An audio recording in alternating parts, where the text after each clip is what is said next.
بسم اللہ الرحمن الرحیم۔ السلام علیکم۔ حضرت عبداللہ بن حذیفہ رضی اللہ تعالیٰ عنہ کا واقعہ۔ حکومت، دولت و شہزادی کو ٹھکرانے والے صحابی کی داستان۔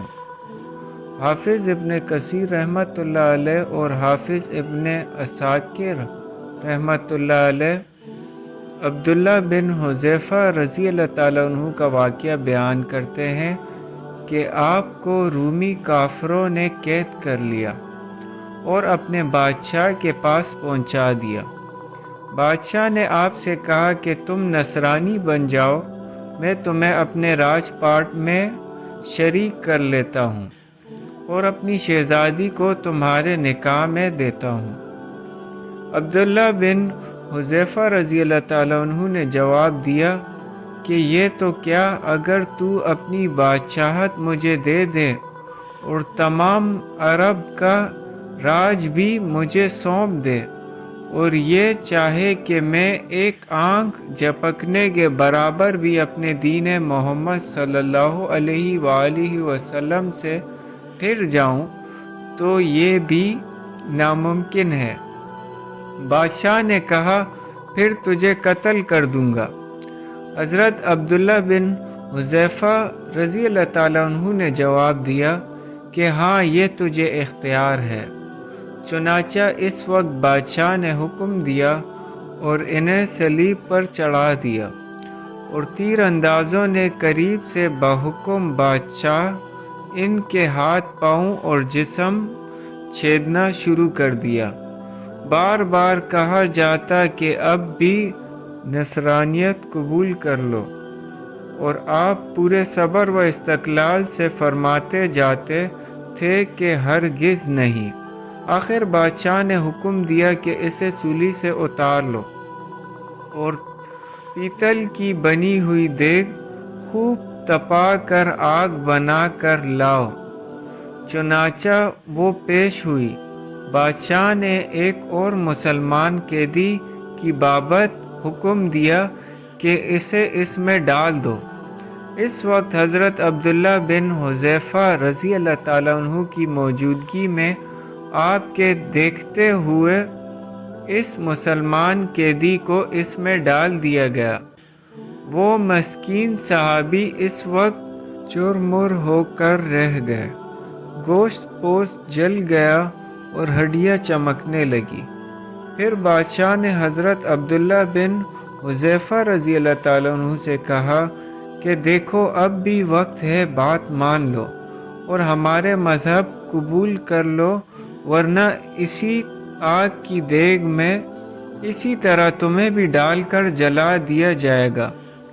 آپ نے پھر بھی اپنے ایمانی جوش سے کام لے کر فرمایا کہ ناممکن ہے کہ میں اللہ کے دین کو چھوڑ دوں۔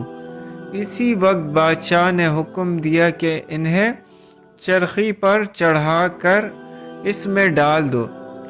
جب یہ اس آگ کی دیگ میں ڈالے جانے لگے، چرخی پر اٹھائے گئے، تو بادشاہ نے دیکھا کہ ان کی آنکھوں میں سے آنسو نکل رہے ہیں۔ اس وقت اس نے حکم دیا کہ رک جائے اور انہیں اپنے پاس بلا لیا، اس لیے کہ اب اسے امید بن گئی تھی کہ شاید اس عذاب کو دیکھ کر اس کے خیالات بدل گئے ہوں، میری مان لے گا اور میرے مذہب کو قبول کر کے میری دامادی میں آ کر میری سلطنت کا ساجی بن جائے گا۔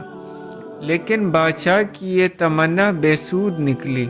حضرت عبداللہ رضی اللہ تعالیٰ عنہ نے فرمایا کہ میں صرف اس وجہ سے رویا تھا کہ آج ایک ہی جان ہے جسے اللہ کی راہ میں اس عذاب کے ساتھ قربان کر رہا ہوں۔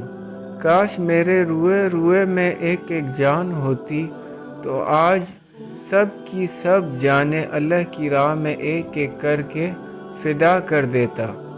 بعض روایات میں ہے کہ آپ کو قید خانے میں رکھا اور کھانا پینا بند کر دیا۔ کئی دن کے بعد شراب اور خنزیر کا گوشت بھیجا، لیکن آپ نے اس بھوک پر بھی اس کی طرف توجہ تک نہ فرمائی۔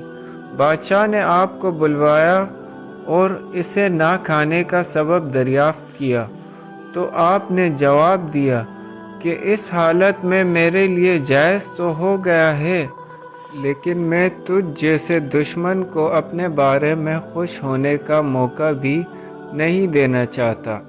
اب بادشاہ نے کہا کہ اچھا تم میرے سر کا بوسہ لے لو تو میں تمہیں اور تمہارے ساتھ کے تمام قیدیوں کو رہا کر دیتا ہوں۔